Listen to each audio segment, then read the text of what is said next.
y'all. Welcome back to Realistically Random.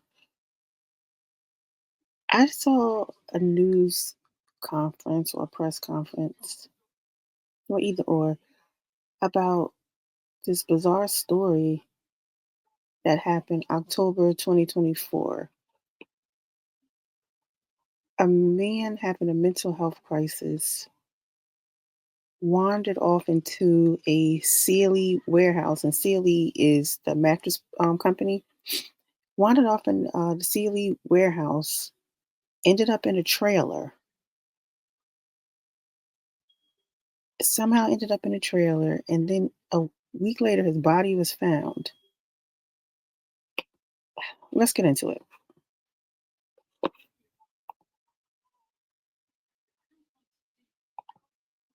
Man found dead in trailer of mattresses, called his brother panicking in his final moments. Rockdale County, Georgia. The fiance of a man who was found dead in a locked storage trailer at a Sealy mattress facility in Rockdale County has filed a negligence lawsuit against the company. I just want answers as to how this could have happened, said Jasmine Jennings. Jennings says Joshua Armour was having a mental health crisis on October 22nd when he wandered onto the mattress facility property in Conyers. He made a frantic call to his brother saying he was in a dark place. He called his brother Joe screaming. He was in a panic saying he was trapped. He didn't know where he was, Jennings told Channel 2's Tom Regan. Armour's brother and sister traced his phone's location to the mattress facility. When they went there the following day and asked to search the property or have someone search the property, they were denied, according to the family attorney. They went there the next day.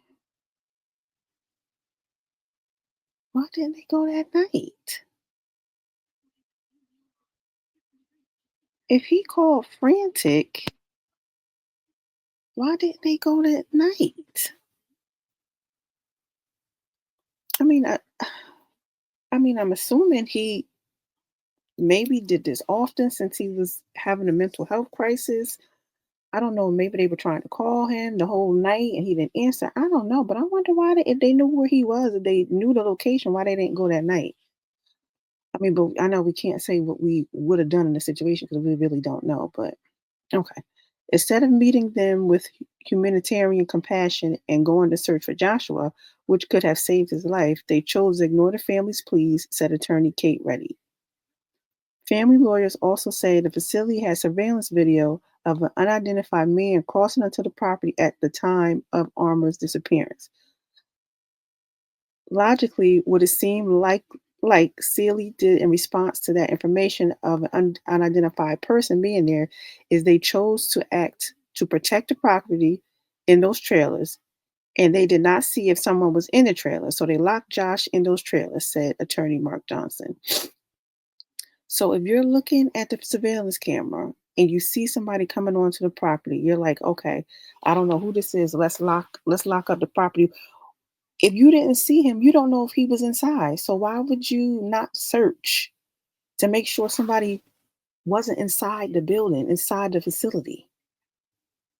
What about if somebody would have popped up and hit you upside your head?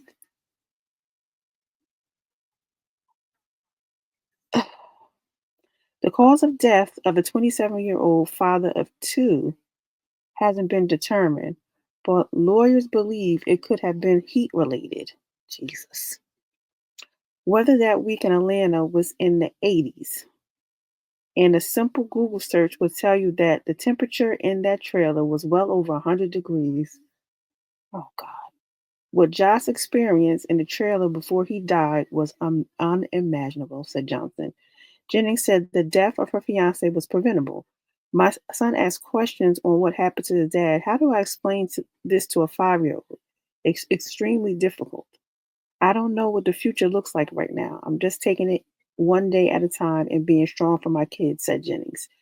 Temper Sealy International released a statement that read, "We are saddened by this tragic incident and our deepest sympathies are with the victim's family and loved ones.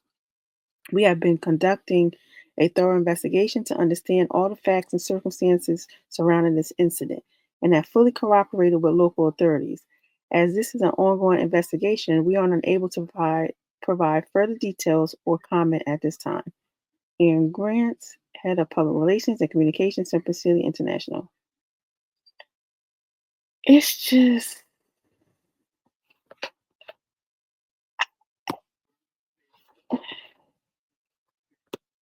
so this story doesn't say it, but he was found a week later. They found him in the trailer a week later, and of course, he was deceased. It's just like you have so many questions because, as a family member, you have on your phone on the location that it says that your family member is here. They're saying he's not there, and I know iPhone location is not exact. Sometimes it's like in that vicinity, but even if you went around in that neighborhood and asked around, and and it's just like them silly people would have had to arrest me every day. I would have been in that facility probably breaking in, probably most likely breaking in to see what my family member was since they didn't want to look. And then when they locked the trailers, did they not hear him? Was he asleep?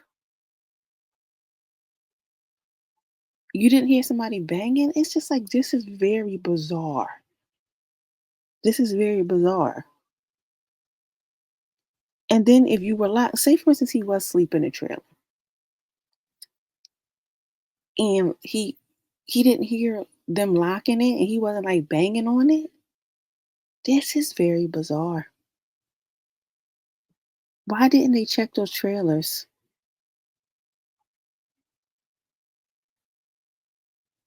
It's very bizarre. And why it took a week for them to find his body. I don't know if the family was up there every single day telling them, call the cops on me, bring the police, and this is where it says he's at. Like they couldn't force them to check the facility? Or like I said, break in. Take the chances of getting arrested every single day. Especially if their cell phone is pinging there. In the day and the age that we live in, and people pop up missing like that, I don't know. The story is very bizarre. Yeah, let's get into the press conference. Tell me what your thoughts are. On behalf of the death of Joshua Armour, who was 27 years old when he died. And that lawsuit has started the journey to getting justice for this family. Briefly, within our lawsuit that we filed and the facts of what happened as we know them, on October 22nd, 2024, Josh Armour, who was a father of two, loved by his family and friends, went missing. Josh, like many people in our society, was struggling with mental health issues from time to time, and in the midst of a mental health battle, he went by ambulance to Piedmont Rockdale, and we don't know all of the circumstances of what happened after that, but he did go missing. The night of the 22nd, obviously the family, his siblings, his fiancee Jasmine, were very worried about him, frantic about that, in a panic. The morning of October 23, Josh's brother, Joseph, while he was reporting to work downtown Atlanta, got a call from Josh. Josh, during that phone call, himself was panicked, said that he didn't know where he was, that he was in a dark place that he couldn't escape from, and begged Joseph to come offer help. Joseph, through the shared location on their phones, was able to see that Joshua was located at an address in Conyers, Georgia, and Joseph immediately left to get him. During the drive from downtown Atlanta to Conyers, was on the phone constantly with Josh. He communicated with Josh's sister Keosha about Josh's phone call and where he was, and Keosha met Joseph at the Sealy facility. Importantly, Joseph's phone that had Josh's location pinned to the Sealy facility there in Conyers. Now, this facility is an open facility, fenced in, that houses buildings and houses, importantly for this case, a number of trailers. These trailers that go on tractor trailers that transport merchandise and mattresses throughout the country house mattresses, store mattresses, among other things, we believe. When Keosha and Joseph arrived at the Sealy facility that morning, they talked to a Sealy representative, someone that we believe was a supervisor, and as you might expect, with panic in their voice and their eyes, very insistent on trying to have Sealy take some action. They informed them that their brother was missing. They informed them that their brother's location pinned at the Sealy facility, and Joseph went so far as to show them his phone to let them know, in no mistaken terms, where Joshua was. They also asked to see surveillance video to see if Sealy could confirm that Josh was on the property. They also asked if they could search the property so they could look for their brother. And they were told during that conversation that they couldn't see the cameras, that they couldn't go on the property search for him. They were asked to leave, and they were asked to contact the police, which they did. And from that day until Josh was found, the family was working with Rockdale Police Department and cooperating with them on the investigation.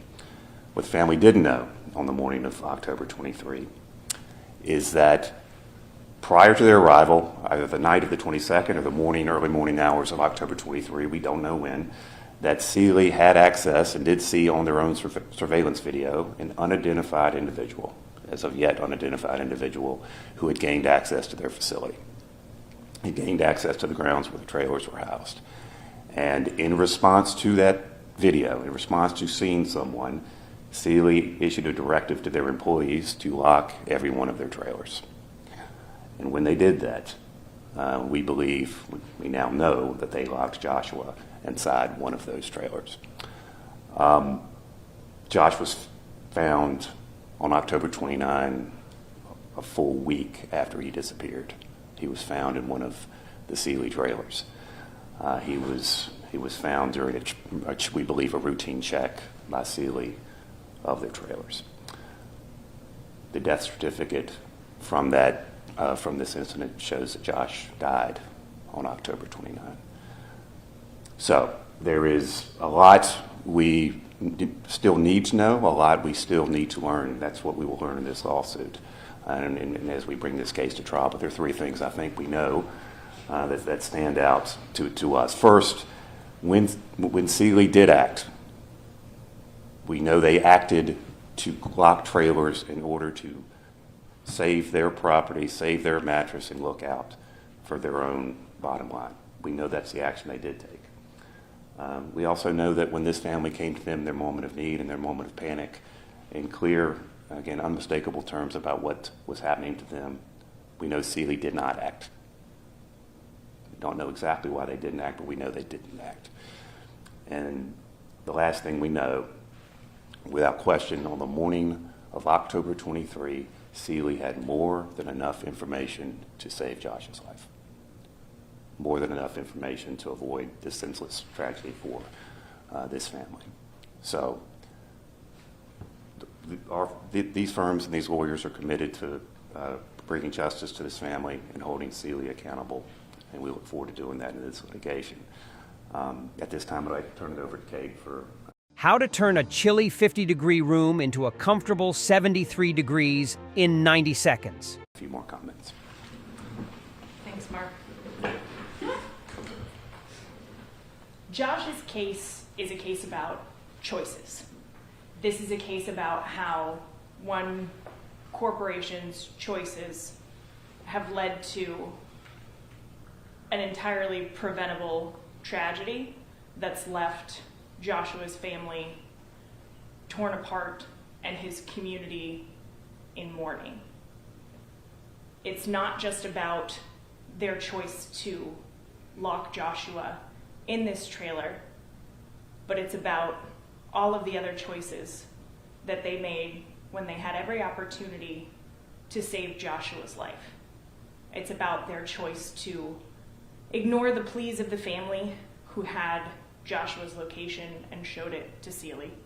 It's about their choice to meet those pleas with indifference, their choice to refuse to review their security footage, their choice to turn away the family, and their choice to not search for Joshua, to leave Joshua trapped in that trailer for a week until finally finding him when they searched routinely.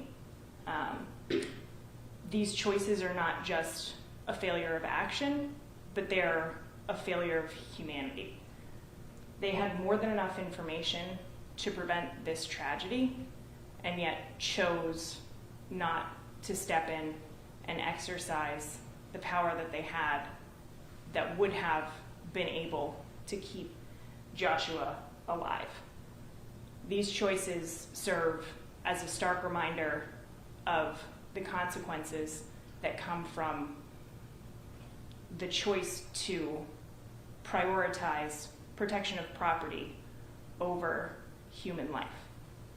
And we're here today to further our goal with this lawsuit, which is to get justice for Joshua's family, to get answers, and to figure out why this has happened, and to hopefully get accountability that will lead to ensuring that nothing like this happens to anyone else, and that no other families are forced to endure what Joshua's family is being forced to endure. And with that, I'm going to turn things over to Ms. Jennings. She's going to talk about the impact of this tragedy on her life and let you guys know a little bit more about how Joshua was as a person. Y'all gonna be able to hear her? Yeah.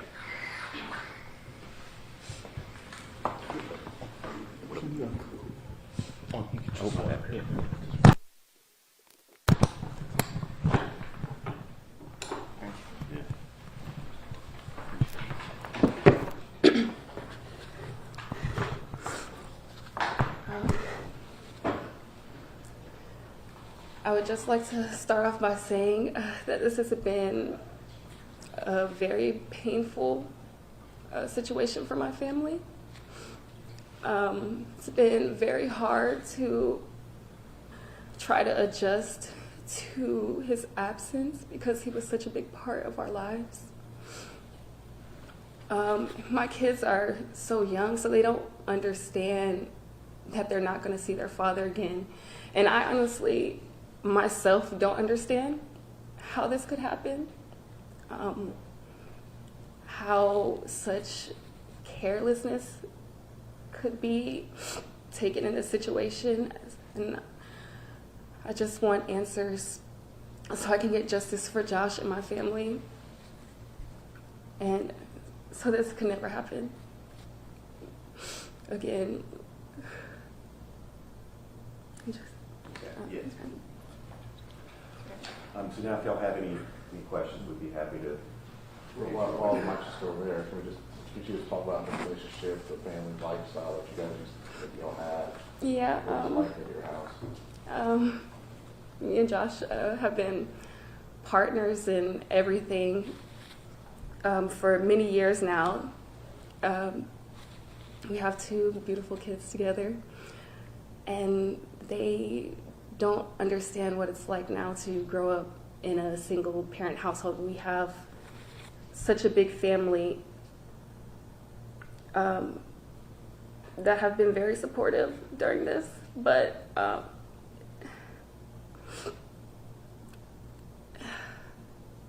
just words. I don't know what to say. What do you hope people remember about him? What do you hope his legacy leaves behind? Josh was a beautiful person. He was so genuine, so full of love, such a great father.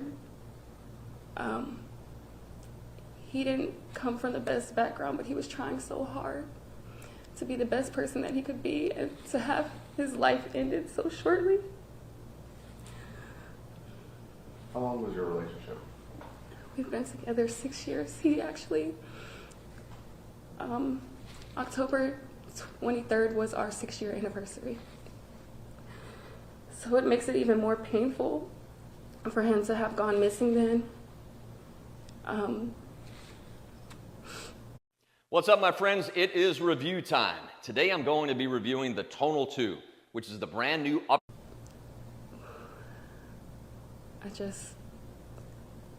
Honestly, I don't know what to say in this situation. Just want justice for my family, and I don't think anything can honestly make this right in taking a father from his 2 kids. What was it like living with the mental issues that he had? What was it like in the household? It was difficult.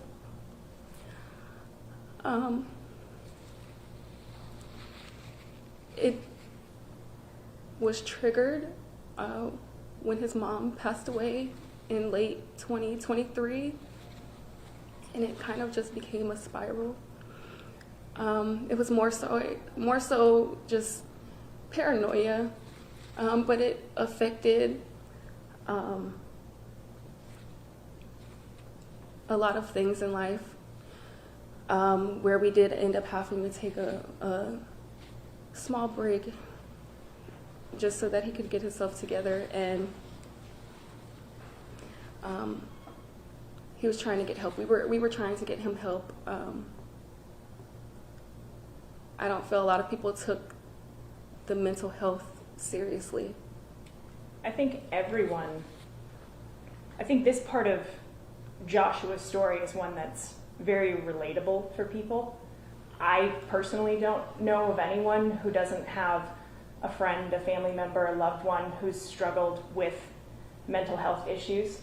And when you have something as tragic as the loss of a parent, it's easy for things to get really hard. And Joshua was in a place where his family was trying to support him, and he was actively reaching out for help. And unfortunately, he was never able to get that help. And that's left. Were you in contact with him the day that he was? Yes, the day prior. The last thing that we did together, my kids carved pumpkins with him. I heard from him that next day, and after that, I didn't hear from him on Tuesday, the day that we last heard from him. I called him. I heard from him that morning, but I called him that evening on Tuesday. I didn't hear from him. And then when our anniversary came around, I did get the phone call the night before that he still hadn't made it back to his mom's house. And I just thought it was weird because even though we were going through things with his mental health and everything, our anniversary was very important, so I just found it very strange. And I called everybody. I called him several times. Everybody called. And I never heard from him again. Thanks, Scott. I think we told you that's a few questions. If you have other questions for us, we'd be happy to try to answer them. I have Thanks, one more Jensen. question. Yeah. I know you all said that in between sort of when he made contact with his brother and then the day he was obviously found, the family was working with the Rockdale Police Department.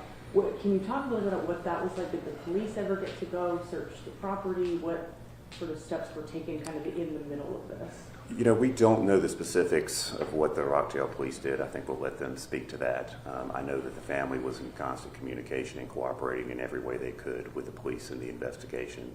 But I just don't know the specifics of that. But the police had, just to be clear, the police had been notified that this was going on. Okay. Yes. Gotcha. Okay. And I think an important thing for y'all to know based on your questions to Jasmine, when Joshua had made contact the morning of October 23rd with Joseph, and Joseph was on his way, and Joshua was very panicked. One of the things that he made clear was panicking him even more is that he's trapped somewhere, and he could see the battery on his phone beginning to dwindle down because he didn't have access to a charger and a place to plug it in. He didn't know where he was. But eventually, Joseph unfortunately lost contact with Joshua that morning, and then they were unable to reach him or reach out to him at all. So everyone, understandably, had been panicked for days and unable to find out any other information other than the last place he was tracked was to that Sealy facility. These trailers, is it a very large stockyard, like hundreds of trailers? Is it... Dozens of trailers. It's not a particularly large property. And I think an important piece of information, and it's in the police report, is that these trailers cannot be locked from the inside. Someone could not have, unfortunately, locked themselves into them. They could only be locked from the outside. Are these like 18-wheelers or like a big freight, like a shipping containers? 18-wheelers. Yeah.